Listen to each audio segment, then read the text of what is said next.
Hello and welcome, ladies and gentlemen, to a new edition of the Daily Debate. In tonight's show, we're going to be shedding a light on the 6th anniversary of the January 2011 revolution. That will tomorrow will be marking the 6th anniversary. Tomorrow also will be marking the Egyptian National Police Day, and we're going to be talking about what has been achieved so far since the revolution, what should we be looking forward to, and how should we look at this anniversary right now. And joining us here in the studio to shed more light on this issue is Ambassador Mohamed Shazly, former Assistant Foreign Minister. We're also joined by Mr. Ihab Ammar, the political analyst. Gentlemen, thank you very much for joining us. Thank you. First off, ladies and gentlemen, let's check out this report regarding Egypt marking the National Police Day and the 6th anniversary of the 2011 revolution, and we'll be right back.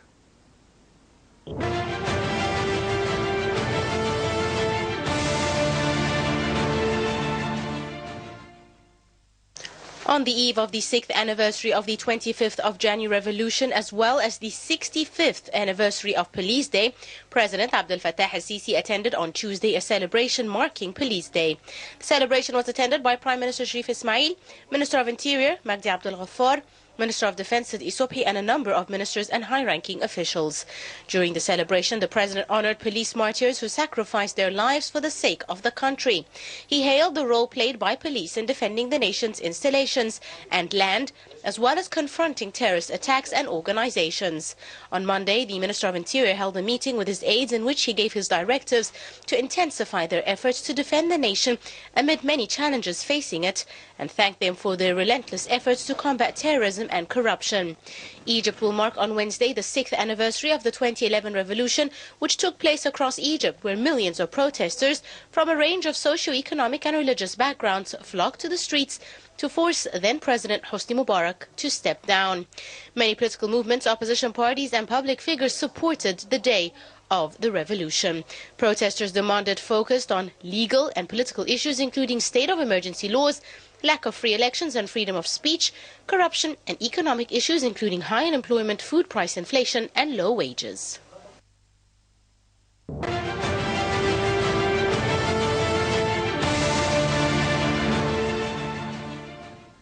Welcome back, ladies and gentlemen, and starting off our discussion right away. Ambassador Shazly, now, President al-Sisi attended today the 65th anniversary of the National Police Day. Now, this is in light of frequent attacks that have been taking place on police personnel and security checkpoints, whether around Cairo or in the Sinai Peninsula.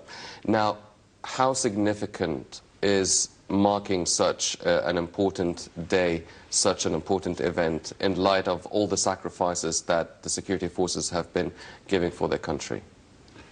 First of all, let me say that this anniversary marks a very gallant and brave and patriotic incident when the Egyptian policemen stood in front of the British forces in Ismailia to protect the dignity of Egypt. Several of them were martyred. It was a gallant and courageous act that has to be remembered and has to be honored. I think we are celebrating this anniversary and also the anniversary of the 2011 revolution. I think the 2011 revolution also is a very courageous and significant part of Egyptian history, where the Egyptian people rose to say that enough is enough and we will not accept to be brutalized or to be neglected or to be marginalized. One of the very salient results of this revolution, that the police force has started to look at the actions of some its personnel. We have seen lately several police officers and personnel prosecuted, condemned, and punished because they have crossed the line between enforcing the law and taking the law into their own hands. The Egyptian people have demonstrated quite clearly that this will no longer be tolerated. And I think this has reflected positively on the police and its role in the community. No community in the world can survive without the police force. I mean, one of the salient things is that police force in Egypt, they wear a white uniform. It is like the white blood corpuscles in the blood that protect the body from any foreign or alien body that will harm it. So the police, they are our brothers, they are our sons, they are our relatives, they are our friends. They are doing a noble job and a very crucial job, and they have to have our support, because you cannot have a police force that is in a clash with the people. Yes, definitely. Mr. Ammar, now, as Ambassador Shazly mentioned, how integral the police force is for a country like Egypt. Now, tomorrow marks 65th anniversary for National Police Day and the 6th anniversary of the 2011 revolution. There has been a lot of criticism towards the police force in the past. Now, do you feel that there has been a big difference, especially after the 2011 revolution, regarding the police personnel and the security forces and how they are exercising their duties and rights here in Egypt? First, let me send my regards and full respect to all our policemen, especially those who have paid their lives to protect us and to protect our country.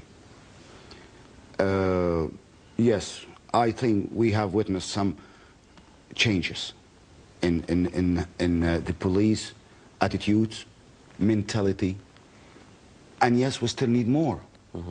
But that's normal. Now, the police is taking a very big responsibility. We cannot wish more than that for now. But I believe that we all learned, the citizens, the policemen, and I would like to agree on what Mr. Ambassador have said. They are just us, the police are not imported from any other country. They are Egyptians, just like me and you and Mr. Ambassador. They are from us. The differences comes from the job, the kind of job, the material of responsibilities they are taken. They are paying a high price to keep this country and its people safe. And yes, there is some negative, some people maybe they misuse some things, and this is exist in every job. You can find a doctor who is not good, you can find an engineer who is not acting well, you can find a politician who is not really patriot. You can, in every job you will find some people who are out of the line. But that doesn't mean that all of them are this. The majority, they are from the best men we have in Egypt, and they are very patriots, and they are very courageous, and they are the people who are risking their lives and the lives of their families for us. Yes, definitely. My daughters are safe because there is some men are risking their lives in the streets and on the borders, hand to hand and side to side with their brothers and colleagues in the Egyptian Great Army. Yes. They are making this country really a safe country. Definitely. Well, Ambassador Shazly, everybody knows the kind of sacrifices the security forces give for their countries. Nothing bigger than their own lives. How do you evaluate the government's reaction to their families? How do they support the families? What do they give back to the families of all the martyrs that really gave their lives and their blood for their country? It is very difficult to compensate a father for a lost son, or a wife for a lost husband, or a child for a lost father. But then they embrace, not only of the government, of the whole Egyptian community. We embrace the families of our martyrs. I have seen, that they have been honored everywhere. Lots of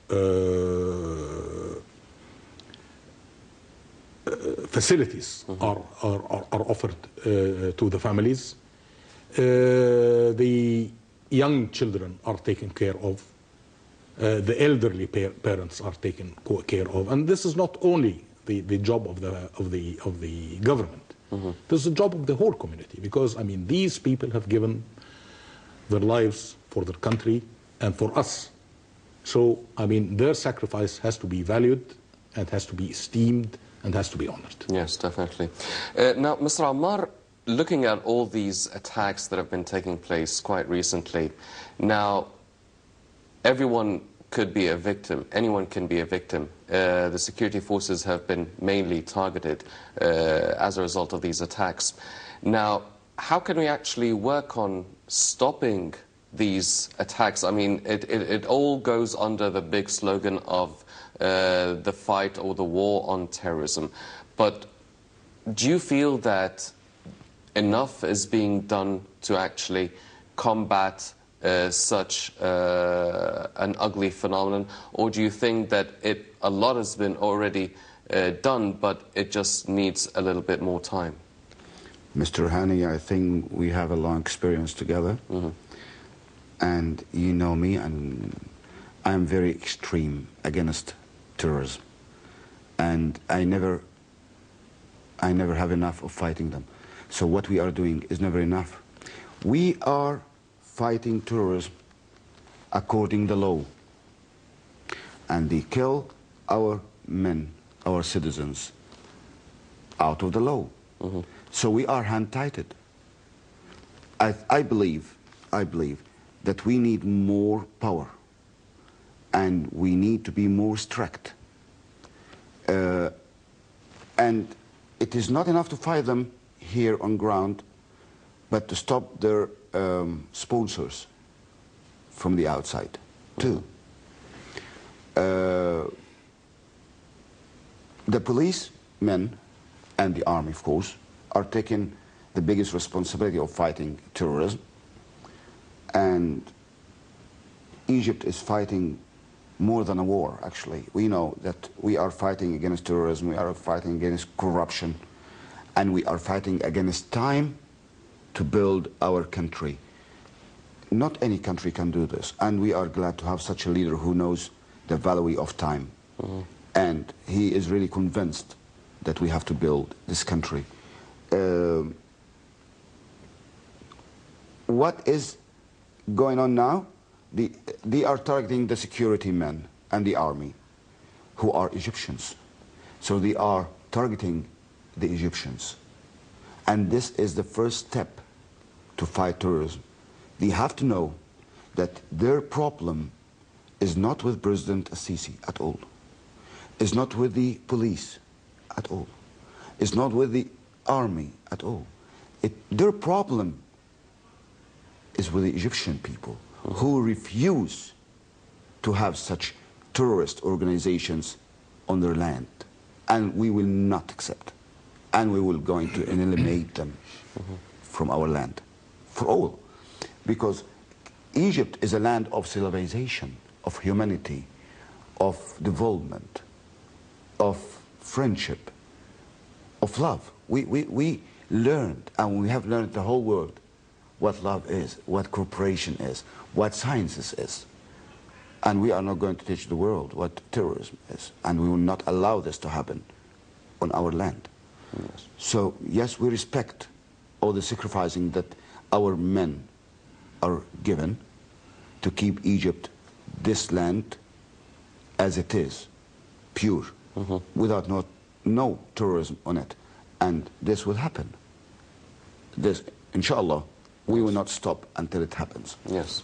Well, Ambassador Shazly, now there will be an extension of the emergency law starting January 30th for parts in northern Sinai in light of all the terrorist attacks that take place there. Now, do you feel that this would be enough to actually help really favor the security forces' chances in combating terrorism? Do you feel that the emergency law should be extended for further than that, for longer than that? Should it be extended in other areas as well around Egypt, not just northern Sinai? Do you feel that the security forces or the Ministry of Interior should be supplied with more developed equipment and ammunition to actually combat such a serious threat? The war against terrorism is a multifaceted war. It is not only a matter of security forces using force to destroy terrorist cells. This is one aspect of the fight. We have to ask ourselves, why are young men and young women ready to go and blow themselves and to kill other people? This, we have to review our system of education. We have to review our media.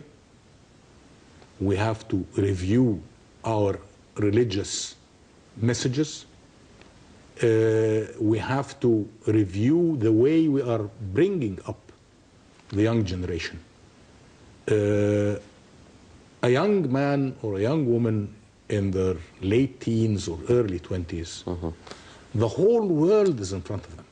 The whole future is in front of them. Why do they choose to go on suicide missions? Why do they choose to go and kill other people? This means that there is something radically wrong with our educational system, with our media system, with our religious upbringing. This has to be reviewed. We cannot continue the way we are teaching our children. Violence has become endemic in the country, in football matches, in even political discussions. You find elderly gentlemen who are supposed to be role models to the youngsters, using language and methods that are deplorable. This is the example we give to our youngsters. And let me just also stress on something that I have always been trying to stress very hard. The role of the media and how they portray the policeman. We've had several movies portraying the corrupt, the inhumane, the violent policeman. There are examples, yes, but we have to also put a limelight on the benign, on the exemplary police officers. I remember maybe in the late 50s, there was a movie for Abdul Halim Hafiz called Al Khataya, where he got drunk and didn't pay in the nightclub. And we saw an example of a police officer who said, I mean, this is not a criminal. And he paid the money for him, and he helped him, and he gave him encouraging words. This is the image of the policeman that we want to portray.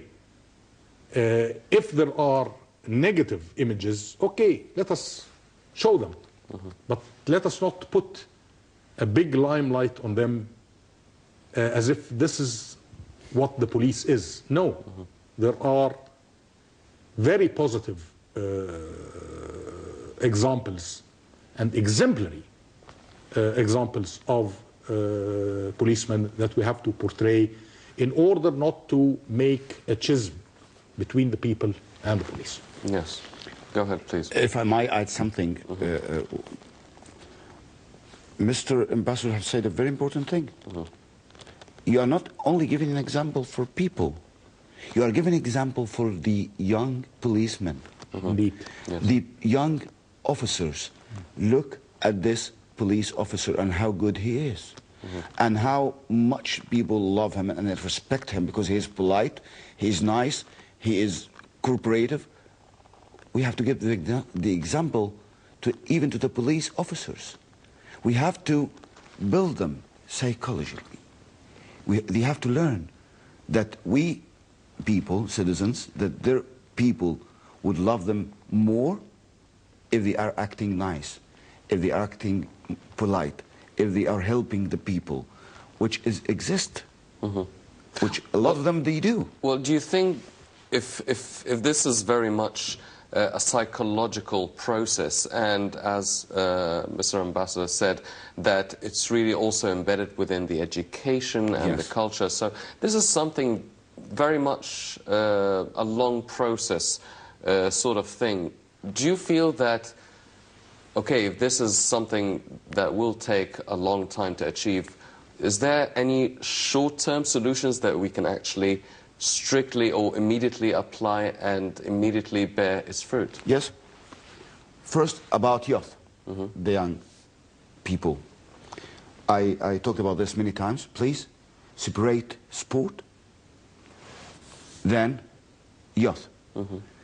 I hope we have a ministry for sport, because it's very important. And I wish to have a high council of youth under the authority of the president, because this file, which Mr. Ambassador have talked about, the youth, is a national security file. It's very important. It's very important. We let our youth to the bad people to grab them to their side. But we are targeting a very, very small, tiny percentage of the youth. And we are letting the others, who are very important, alone. So they don't listen to what the government, to the state, is talking to them about, because there is no connection. Yes.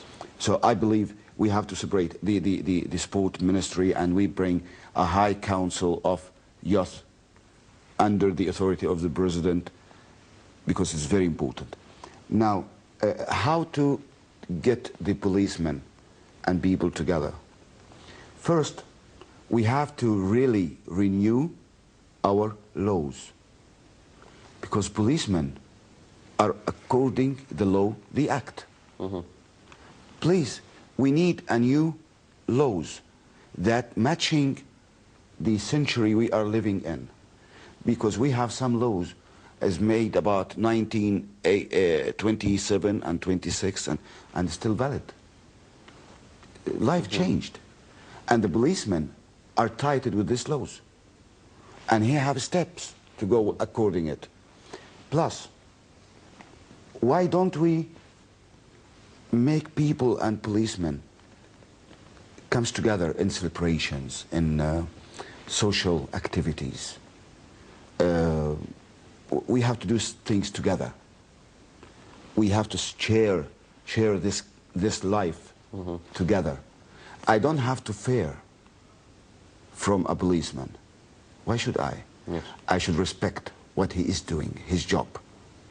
I should help him, and he have to give me respect and help in return. Definitely. Because we are having the same destiny, we share the same country, we are citizens, no matter if you are a policeman or even a military man and or a civilian. We are all Egyptian citizens. Yes. We don't have mercenary in here. We don't import people to work in the police or in the army. We are purely Egyptians. Definitely. Well, ladies and gentlemen, talking about change, 6 years ago on the 25th of January, people flocked the streets hoping for a change in the course of the country. Let's check out this report and we'll be right back.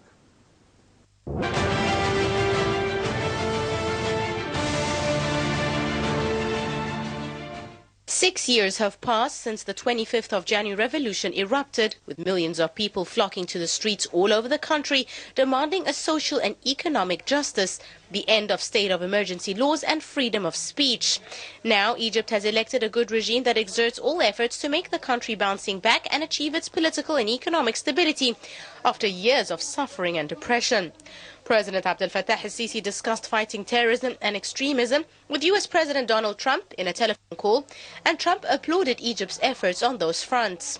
Trump told Sisi appreciates the difficulties faced by Egypt in its war on terror and affirmed his administration's commitment to support the country. The American president also expressed during his phone call that he's looking forward to the president's awaited visit to Washington, which is being prepared for through diplomatic channels. Sisi was the first leader from the Arab world to congratulate Trump after his election victory and said he hoped the U.S. president-elect would pump new life into Egyptian-American relations. Egypt is facing many challenges, including an economic meltdown and a hike in prices, in addition to its war on terror. The country is carrying out a reform program to revive the economy as it is bracing for a more political stability. After the flotation of the Egyptian pound, the signing of a $12 billion loan with the IMF a few months ago, President Sisi has promised a rebound in the economy, an increase in the value of the pound against the dollar in the coming 6 months, and called on people to endure the critical stage. President called on the government to control the market. For his part, Prime Minister Sharif Ismail said Egypt is on the right track as his government is working on providing basic commodities for citizens at suitable prices.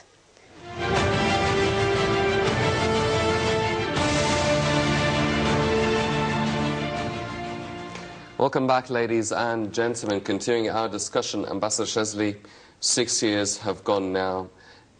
When we started talking about the revolution, as soon as it took place, everyone was very charged with different ideas, different emotions, different hopes and aspirations. Now, 6 years have gone by with different presidents in office.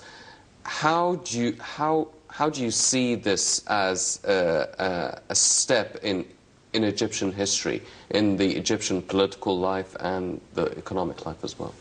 I think it's a very important step. First of all, it showed that the Egyptian people can unite. If you saw what Tahrir was like during the revolution, all the strata of Egyptian society were there. There were the Islamists, there were the Christians, the leftists, the rightists, women, men. Everybody was united. So this in itself is a very important step. The other aspect is that I think it has set the frame for the government of Egypt. I don't think any future leader will strive to remain in office for 30 years again. It is unacceptable. I don't think any future leader will dare rig elections again. These are, very important aspects. The Egyptian people have shown that they will not tolerate corruption. They will not tolerate misrule. This is going to be the framework of any future rule in Egypt. There's going to be a framework. In the past, there have been, the ruler in Egypt was an absolute ruler. Those who are today are nostalgic of the days of King Farouk. They have to know that King Farouk has dissolved parliament I can't remember how many times, but not one elected parliament has survived. The outlook of the ruler of Egypt is that this is his domain and he can do whatever he likes with it. This, I think, the revolution of 2011 has put a full stop to that. The people, Egypt is the people's domain, not the ruler's domain. Yes, definitely. Well, Mr. Ammar, now, if Egyptians can unite for something like that, we've always been used to Egyptians uniting for football, and now that was something... Uniting for football? Yeah. Oh my God. Yes. I don't think anything has divided Egyptians more than football. Well, no, that's only when the national team actually plays. Everyone supports Egypt. So now that it happened that it took a political purpose for it, do you feel that people are still united with the same vision towards a certain future for Egypt, or the 6 years with all the political turmoils, with all the different regimes that that passed on Egypt, has really not really divided, but it just opened everyone's eyes to different options, different possibilities, different independent views of what the future should like? Well, you know, I was in the square. And I lived in the square for years, and I was there in every single action happened. And I would say that I was one of the people who are leading the place, especially in our fight with the terrorist organization. So I have seen a lot of examples of how you get the Egyptian people united. I'm talking about normal people who were, example, in the square. They all love Egypt, maybe in different ways. And there is some other people who are trying to misuse this purely love to the country and take people to other places. Maybe sometimes they talk the people to harm the country, believing that they are doing something good. Because most of the people who were in the square, they are not politicians. They are just people, citizens. They love the country, and they are very patriot, but they don't participate in politics. So the others have used them in a wrong way. The revolution have been kidnapped in a stage by the terrorist Muslim Brotherhood, and they controlled everything, and they directed the revolution to other targets and other people too, who are cooperating with the people who are direct the terrorist Muslim Brotherhood. I'm not going to go into details in that, but from living inside the square, I think I have the whole details, but I don't want to talk about it. But now, in this square, I have seen the Egyptians really united, really pure, really honest, really. And we have heard a lot about the negativity of the revolution. No, there were some negativities, yes, but a lot of positive too. And the outcome and how Egyptian people have become now, they are more open to talk, to listen, to discuss. They haven't the fear from politics talks anymore. But they need someone to talk to them, to tell them the truth, to not take them to other dark points. We have to show them the real points, not the fake ones the others are telling them. They are listening to a lot of lies, a lot of fake news, I think we have to give the people the truth, so they can decide where they are going. And now they are united behind one leader, behind a target, which is we have a patriot leader now, and we have a target to build this country. We are working now, we are building this country for our coming generation. And also this generation will have a lot of benefits out of what is going on in the country. Yes, when the president said, be patient for 6 months, he mean it. And we will all see it if we're still alive, and you will see that this was not a joke. This is a fact on ground. We have a lot of projects, we have great hope, which is coming. But we have to be a little bit patient. We have to... and we have to work hard as well. And we have to work. So yes, the Egyptians are united, even if they talk different. But in heart, we are all united behind this country. Yes. Ambassador Shazly, now this revolution was very much like a crash course in politics for everyone. As you've mentioned, everyone from different segments of society were in the streets and they participated in this revolution. But the youth were mainly the highlight of the participants within this revolution. Now, this was a crash course in politics. Everyone got to know more about the political life here in Egypt. Everyone started going to voting. They actually participated in presidential elections, parliamentarian elections, referendums for the constitution. Everyone started watching political talk shows.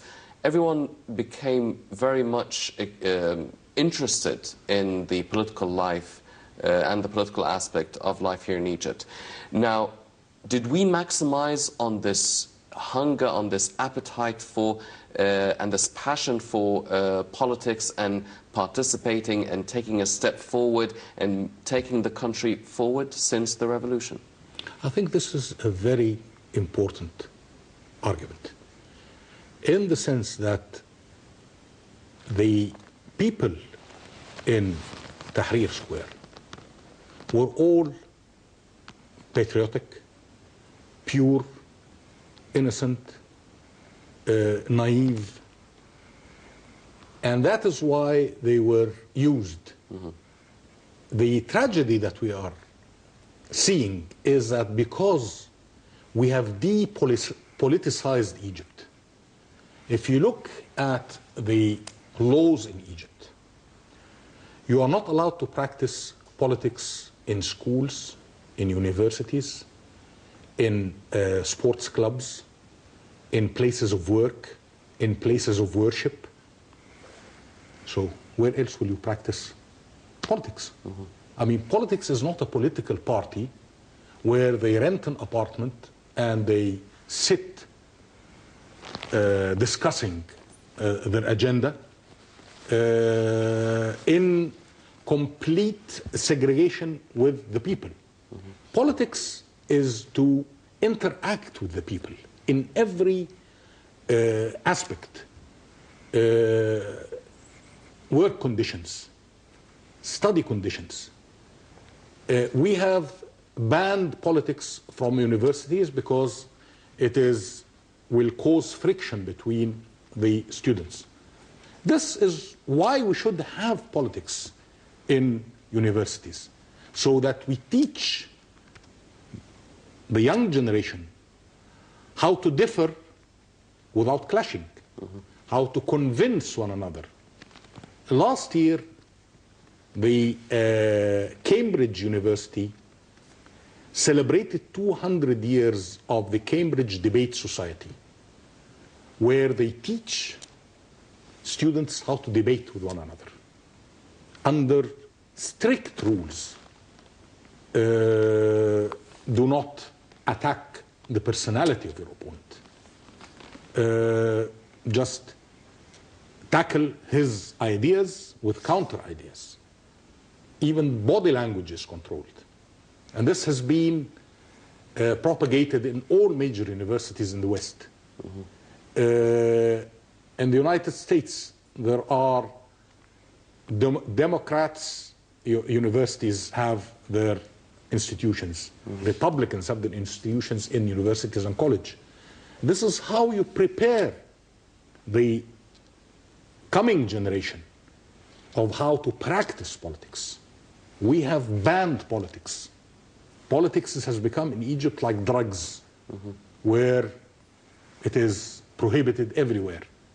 This has to be, that is why the political parties in Egypt today are pitiful institutions, having no effect whatsoever on society. We have now about 100 political parties. I would hardly be able to mention 3. So this is how to protect our revolution, how to protect our youth. He who differs in thought with me is not a traitor, is not a foreign agent, but somebody who wants the good future for this country by other means. And this is also very important. If you look at what happened in the Arab countries after the Arab Spring, you find one dictator falling down and nothing to fill the vacuum. So the vacuum was filled with chaos. If we had real political parties with real politicians, you know, my colleague was saying that in the Tahrir Square there were young, patriotic, pure people, but no politicians. Yes. You need politicians. Politicians is not somebody with a microphone talking just like that. Politician is somebody who is trained to lead and who is trained to have a program and for the future, and trained to how to win over the people. We don't have that. Yes. Well, cultural disagreement was a big issue, definitely, but also this revolution it just intensified the spotlight as well on Egypt within the international community. As soon as the revolution started, a lot of countries praised what was going on. A lot of some countries were cautious, and then after former President Mubarak stepped down, most countries started celebrating what was taking place, and then the democratic elections took place. Some countries were cautious or concerned, some countries supported it, and then after the 2013 revolution, still countries had different views, and then everyone came to terms with what was going on. How much of an effect, what kind of an effect did this revolution have on Egypt's place within the international community, and how does the international community see Egypt then in 2011 and 6 years afterwards? First, the revolution happened, Mubarak went away, the army took control of the country, and they kept the country on one piece, which was very, very important, because in the other countries that what they call it the Arabic Spring happened, every country fell apart because their army having kept the country as our army have kept the country. And yes, we had election which brought us Morsi, the Brotherhood, and that was a very negative point. And we, Egyptians, people have fought against this regime because it was a terrorist organization's regime, and we sent them away. All this was watched from the world, yes. And we have told the world that we are not ready to accept what they deliver to us, but we make our own choice. That's why we send away the regime of the Muslim Brotherhood, the terrorist organization, and we went again in progress to reach the other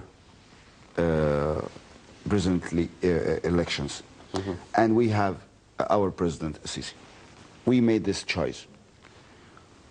The revolution, the Egyptian revolution, was part of the Arabic Spring, but it has its own nature. Egyptians are not like the others. When we feel that this country in danger, we forget everything. We keep this country together. But we have a lot of negativities out of this. And we have a lot of positive points. But the real outcome of this revolution, as Mr. Ambassador have said, we are more mature. We are more open-minded. Now we learned, and we have witnessed when the country is in risk, how we have to save it. Yes, definitely. Now, Ambassador Shazly, enough talking about the past. Now, let's talk about the future. Do you feel that what took place since the January 2011 revolution in Egypt, that was more or less very much a different scenario than the other countries that witnessed the Arab Spring? Do you feel that this will dictate the future of international foreign relations between Egypt and the international community, namely as well the US administration under a new president? I don't tend very much to focus at this juncture on the foreign relations of Egypt. I tend to focus more internally. I mean, we have a culture that is, in a way, always asking, what does the other think of us? And I think, you know, after the 2011 revolution, I was traveling from the Cairo airport, and then there were, you know, placards. What the Romanian ambassador said about, Romanian president said about the revolution in Egypt. What, I don't know, the French ambassador, what the Portuguese ambassador. I was insulted. I don't care what they say about Egypt. I know what Egypt is. And everybody knows what Egypt is. I mean, to just take a quote who's saying something good about Egypt and put it in the airport, it was demeaning. I felt insulted. The future, we are not going to reinvent the wheel. The future depends on, and this has been experimented with. Muhammad Ali, when he started to form and build modern Egypt, what did he start with? Education. He sent people abroad to learn. He opened schools. He got experts to teach the Egyptian people. And in addition to that, health.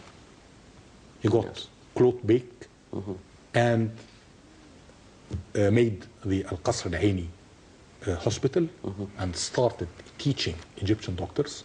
You know, we have a saying in Egypt, when somebody thinks that you're, you know, starting to make a show in front of him, he tells you, we are all, كلنا أولاد تسعة. We are all the sum of 9 months. We are not the sum of 9 months. We are the sum of 20 years. If you get 2 babies just born, you cannot differentiate between them. But after 20 years, one is an engineer, a sportsman, good health, good education, and one is illiterate and is suffering from very bad health. This is the difference. When we made our constitution, we said that we are going to spend 3% on education, 4% on health. This is pitiful. The average, international average on education is 9%. I've been ambassador to Cuba, and they spend 14% on education. This, as I said, we're not going to reinvent the wheel. Malaysia, when they started, and Singapore, when they started their leap forward, they started with education. Yes. In spite of the fact that we put in our constitution the 3% for education, Mr. Amr Musa, who was one of the people who formulated the constitution, was the head of it, said the budget is unconstitutional because we did not even spend the 3% on education. This is the future. If we want to build Egypt, we will have to concentrate on education and health. Yes. Well, definitely looking back at these important anniversaries, the Police National Day, the 65th anniversary, and the 6th anniversary of the 2011 revolution, it's very good and very nice memories with very big hopes, but we still have a lot of work to be done domestically and internationally as well, namely of which the education and health system are topping the agenda of the work that we need to do. Fortunately, that's all the time we have for this edition of the Daily Debate. But before we go, I'd like to thank our very distinguished guest, Mr. Ihab Ammar, the political analyst. Thank you. I'd also like to thank very much Ambassador Mohamed Shazly, former Assistant Foreign Minister. Gentlemen, thank you very much for joining us. Thank you. Ladies and gentlemen, please join us again next week for a new edition of the Daily Debate. Until then, have a very good night.